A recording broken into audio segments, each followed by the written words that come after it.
Ba-da. Story time with Reginald. Story time with Reginald. Story time with Reginald. Story time with Reginald. Story time with Reginald. Story time with Reginald. Hello friends, and welcome to Story Time with Reginald. I am Reginald, and I'm happy you are here. Today we're going to read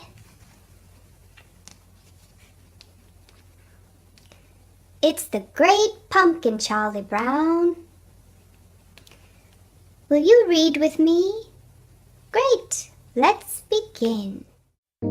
It's the Great Pumpkin, Charlie Brown by Charles M. Schulz. Every fall the leaves on the trees turn brown and fall off the branches. Pumpkins grow big and plump in their patches. The air grows cooler and people start to think about their Halloween costumes. And every fall, Linus writes a very important letter. Dear Great Pumpkin, Linus writes, I'm looking forward to your arrival on Halloween night. I hope you'll bring me lots of presents. Who are you writing to? Asked Charlie Brown.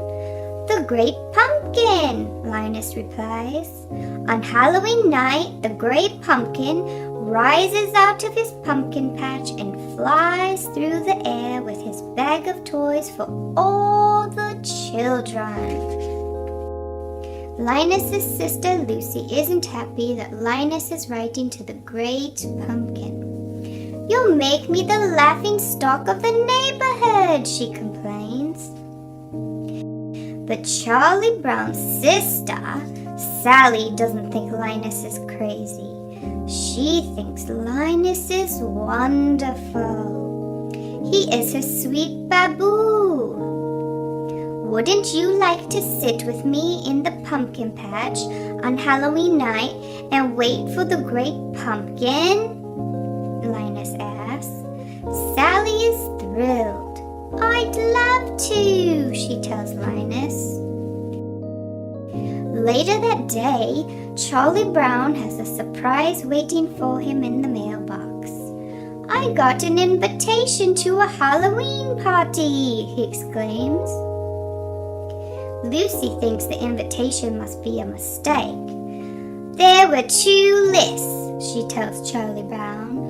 One to invite and one not to invite. Charlie Brown knows which list he was probably on, but he decides to go to the party anyway. On Halloween night, everyone is planning to go to the party, except Linus. My blockhead brother will be out in the pumpkin patch making his yearly fool of himself, Lucy grumbles. She can't understand why Linus would choose to miss out on all the fun that Halloween has to offer by sitting around in a pumpkin patch. Everyone puts on their costumes. Lucy is dressed as a witch. Charlie Brown is dressed as a ghost, but no one can tell what he is supposed to be because he had some trouble with the scissors. Sally is also dressed as a ghost, and so is Schroeder. They figure out how to use the scissors just fine. Pigpen is dressed as a ghost too. Everyone can tell which ghost he is because a cloud of dust surrounds him. Snoopy walks by, also dressed in a costume. Who in the world is that? Asks Lucy. He's a World War I flying ace, Charlie Brown explains. Now I've seen everything, Lucy says. Lucy declares that everyone will go trick-or-treating first and then go to the Halloween party. As they pass by the pumpkin patch, Linus sees them and gets excited, thinking that they have come to wait with him. "Have you come to sing pumpkin carols with me?" he asks.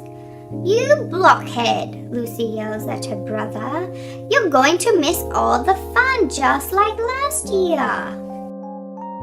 "Don't talk like that," Linus cries. "The great pumpkin will come because I am in the most sincere pumpkin patch."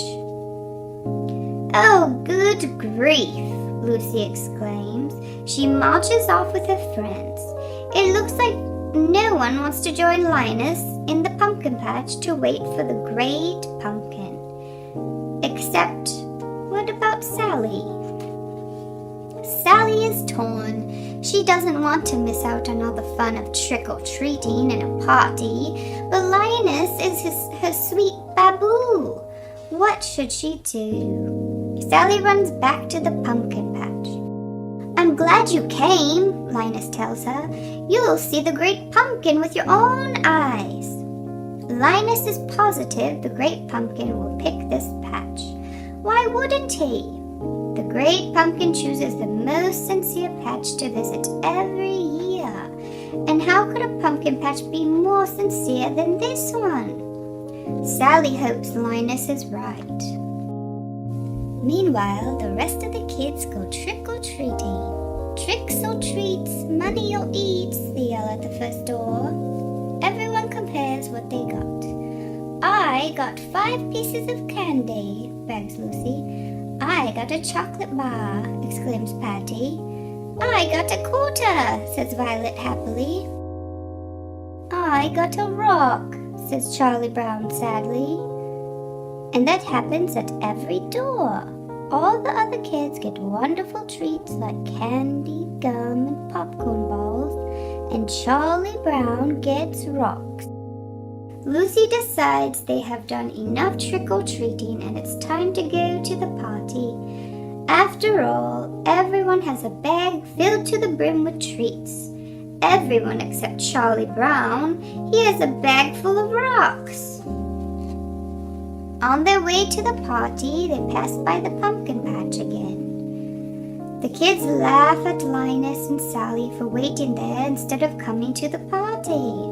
"The great pumpkin will be here," Sally yells, defending Linus. After the kids walk by, Sally turns to Linus. "All right, where is he?" she asks. "He'll be here," Linus assures her. "I hope so," Sally replies. "Think of all the fun we're missing." And the Halloween party is a lot of fun for everyone except Charlie Brown. At first, Charlie Brown thinks his night is looking up when the other kids ask him to be the model for the jack-o'-lantern. That sounds like a great honor. But then he realizes that being the model means having Violet draw a big pumpkin face on the back of his head. Meanwhile, in the pumpkin patch, Sally is growing tired of waiting for the great pumpkin. "If anyone had told me I'd be waiting in a pumpkin patch on Halloween night, I'd have said they were crazy," she complains.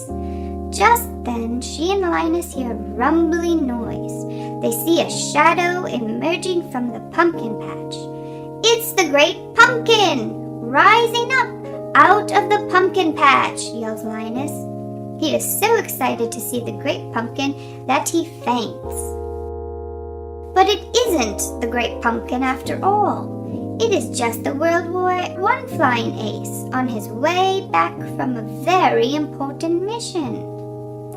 Linus wakes up and asks Sally what happened. "I was robbed," howls Sally. "Halloween is over and I missed it." She stomps out of the pumpkin patch, leaving Linus all alone to wait for the great pumpkin. Linus falls asleep waiting, and later that night, Lucy comes to bring him home and tuck him into his warm bed. The next day, Charlie Brown tries to make Linus feel better.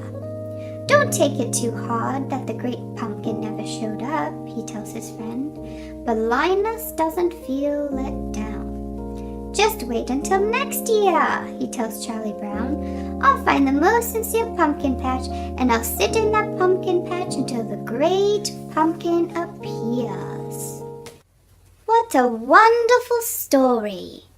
If there is a story you want me to read, please have your mummy or daddy leave a comment below, and I will do my best to read it for you. Thank you so much for reading with me. And remember, the more you read, the more you will know, the more you learn, the more places you will go. Until next time, bye-bye. Story time with Reginald. Story time with Reginald.